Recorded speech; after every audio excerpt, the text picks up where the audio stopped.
Today I'm going to show you 3 different ways to get your flash off camera wirelessly.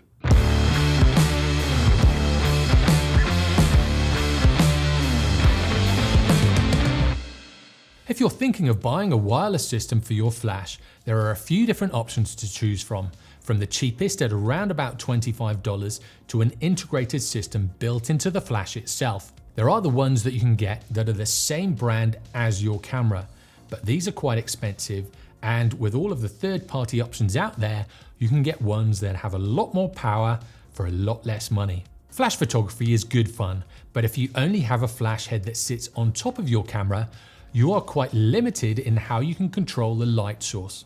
So the best way to advance in flash photography is to get your flash head off the camera. You can get wired systems, but this can be awkward and give you a trip hazard if you have cables all over the place.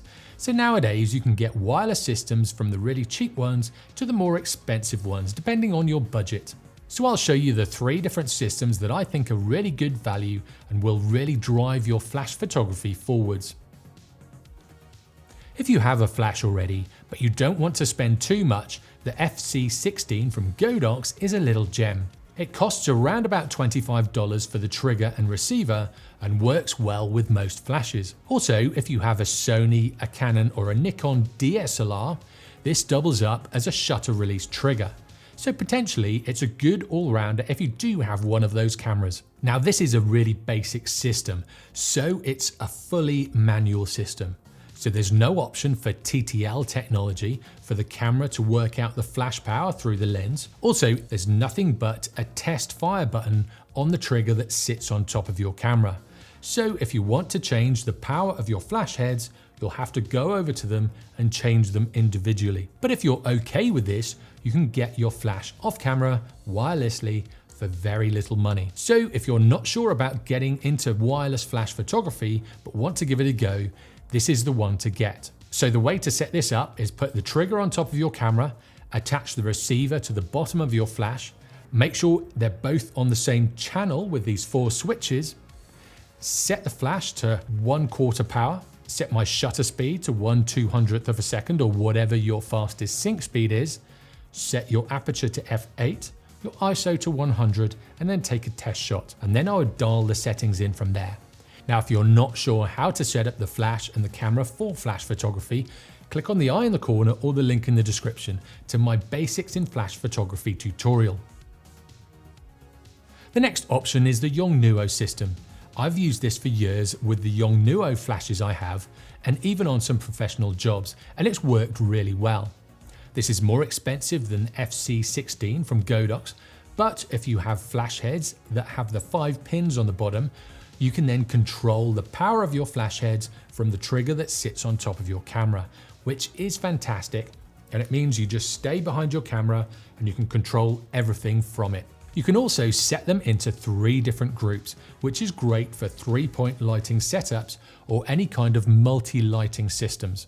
This trigger system is designed for Canon cameras as it has those 5 pins on the bottom, but you can use it as a trigger on your Sony cameras, and I've found there's not much of a problem in using it this way. The only downside is that you can't use the TTL system. Now with the Sony cameras with the multi-interface hot shoe, it does only send a flash signal to that trigger.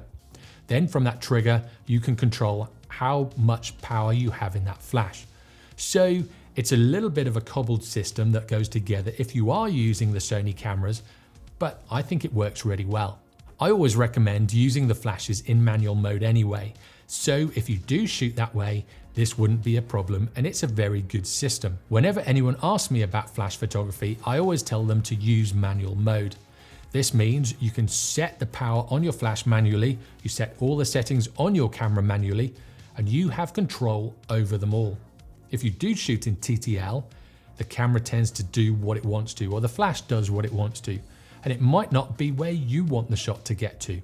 Manual mode is such a good way to start understanding how they all work together and how those settings interact with each other.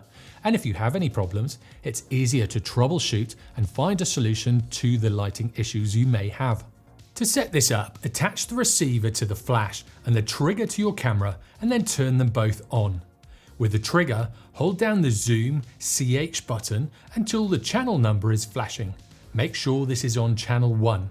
Then with the receiver, press the channel set button. If it's on C1, it's okay, but if it's on any other, scroll through by keeping on pressing this button until you just see the C1 light on. Now they're both on the same channel and will talk to each other. Next, on the receiver, make sure it's in the right group. If you only have one flash, just keep it on A.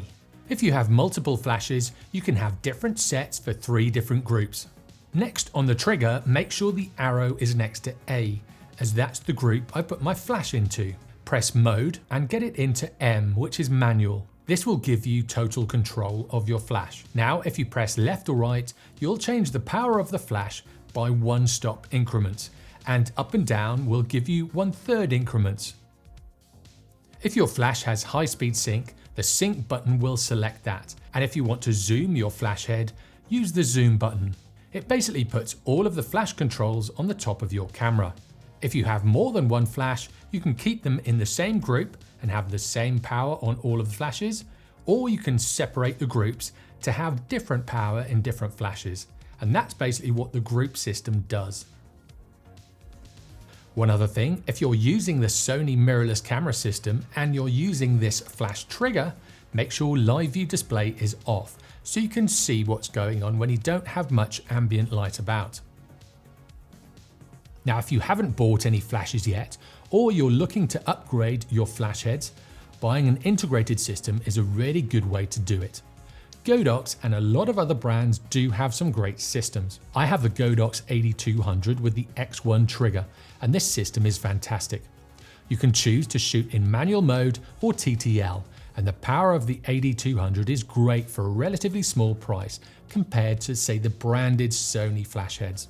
Now, if you are thinking about this system, just make sure you get the right trigger for the camera that you have. They make different triggers for the different cameras, but they'll all fire the same flash heads. This system gives you the option to split your flash heads up into 5 different groups. So as you build your flash kit, you can add things to it, and all of the more modern Godox flashes will work with this system. And that's what's great about them. They're very much a modular flash system. Also, if you have any other flashes, you can now buy receivers that will talk to the X1, and it will make sure that different flashes from different brands can sort of be built into this modular system, which is great. I have 2 8200s at the moment, and I'm looking to get the 8400 and maybe an 8600, and I'll be able to control all of these from the X1 trigger as well. Also, if I wanted to upgrade to the X2 trigger or the X Pro trigger, they could also be controlled by these as well. Again, I keep my 8200s in manual mode, so I have complete control over these flashes. Attach the trigger to the hot shoe and turn on the camera, the trigger and the flash. On the Sony camera system, it will detect this flash and it will automatically turn off live view display and put a flash logo on the back of the screen. Press the GR/CH button on the flash and put your first flash in group A. Press GR on the trigger to select that group. Then press mode until you get M and the flash power amount. This means that that flash is in manual, and once again, you have control of your flash. Now when you select the group on the trigger and scroll through the power, it will change the flash power by 1/3 increments.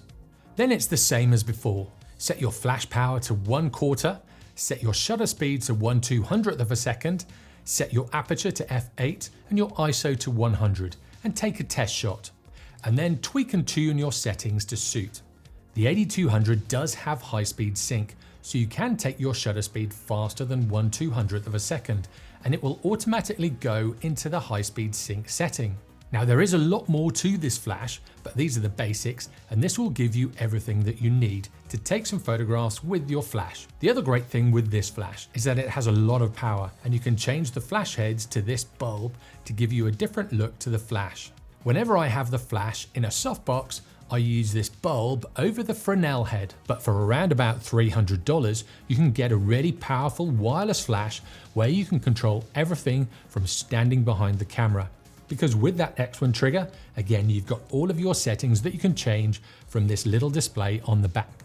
Now, do you use off-camera flashes? If so, which ones do you use and how are you getting on with them? Let me know in the comments below. And if you want to learn more about flash photography, click on this next tutorial here. And for all of my flash photography tutorials, click on this link down here.